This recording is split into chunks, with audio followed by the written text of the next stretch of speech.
Billy, you talked about a giant opening in Antarctica. Can you elaborate on why it's there and who's responsible for it? There is a giant opening in Antarctica that you can see from Google Earth, the app.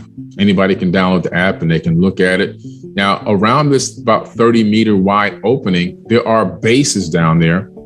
And this is a no-war zone. You can't fight battle down there in that area. It is protected by military, on the perimeter, but the research bases are from different countries, all in there working in full collusion with each other, and they're researching something that has to do with what's inside that opening. When you look down, you can see United States, you can see the UK, you can see, all these countries down there. And it's what's interesting. There's one base that is not an actual country. It's the Rockefeller Foundation. Pretty interesting. They have their own research base down there at that opening. And off in the distance, there's a gigantic pyramid as well, which actually has the capstone still on it. Thank you. You mentioned Buzz Aldrin, the former NASA astronaut, being involved in some type of summit in Antarctica. Can you elaborate on that, please? And I remember when Buzz went down there, Buzz Aldrin from the Apollo mission, he actually he was there with our people, and it was a summit of some kind down there by that hole, where all the leaders of the world was there, and Buzz was there at the same time. And he said that he made a tweet that said, "We're dealing with the ultimate evil down here." And then luckily that tweet got shared and reposted and copied and everything else by millions of people before somebody made him come back and delete it. And then they rushed him out of Antarctica and sent him back home saying that he was sick. Really? Why would Buzz say that? What is going on in Antarctica? Something is going on down there. We're interacting with some type of entity or something down there that would make him say that. And so I think that there are UFOs that come from down there. Billy, you said once before that you did some remote viewing with Major Ed Dames. What did Major Ed Dames see when he remote viewed Antarctica? Now, when I was doing my training for remote viewing with Major Ed Dames, his exact statement to me was that there is an above ground base in Antarctica and that these people come and go as they please. And he wasn't talking about walking, he was talking about flying. Pretty interesting. I didn't even ask him about it. That was just something that he brought up. So it's pretty interesting. So I think that we have a base. Well, there's a potentially an advanced being base. I don't know if they're aliens or humans. I don't know what they are. I can't really specify. But there's also other bases, according to a lot of other incredible resources, that may be under the ocean. Really? I've long suspected that the oceans are great hiding spots for advanced military and alien bases. There's all this talk about melting ice and global warming, but what are the secret governments getting out of being in Antarctica? What's really going on there? And so what's interesting, if you ever go across a transatlantic flight, like I've been on many times, the planes now will give you the radar scan of the ocean as you're flying over.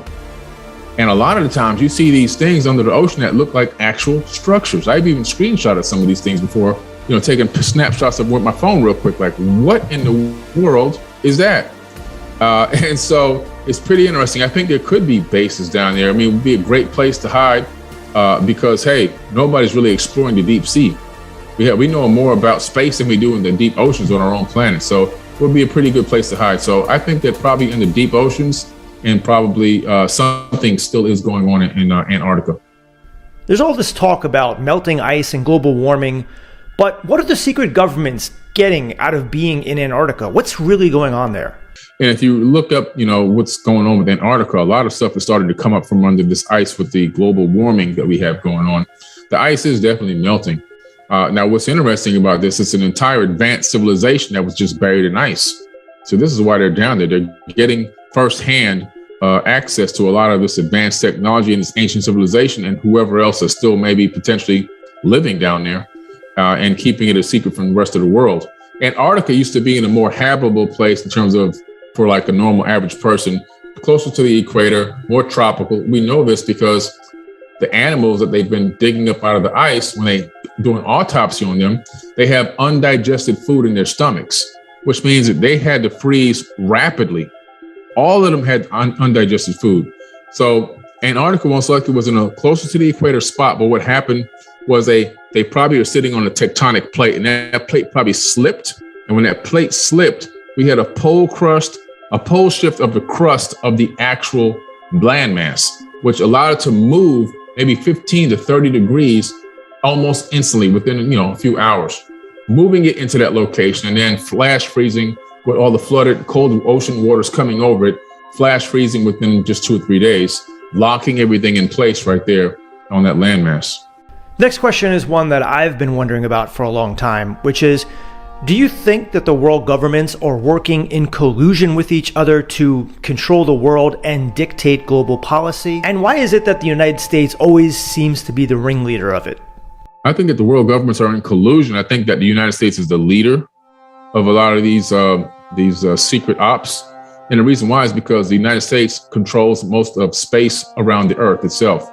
In other words, they control launch windows, they control satellites. We have the most satellites that exist in space. And so in terms of wars are all won from space nowadays, right? Without control of space, you can't win any war because you can't control drones and you can't spy on the opponent and everything else. And so the U.S. also has space-based weapons and satellites called rods from God and many other devices.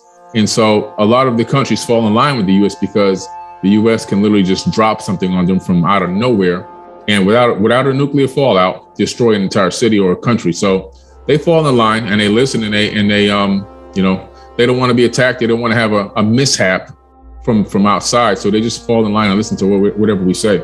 And for the final question, Billy, I'm still confused over the whole alien interaction with our planet.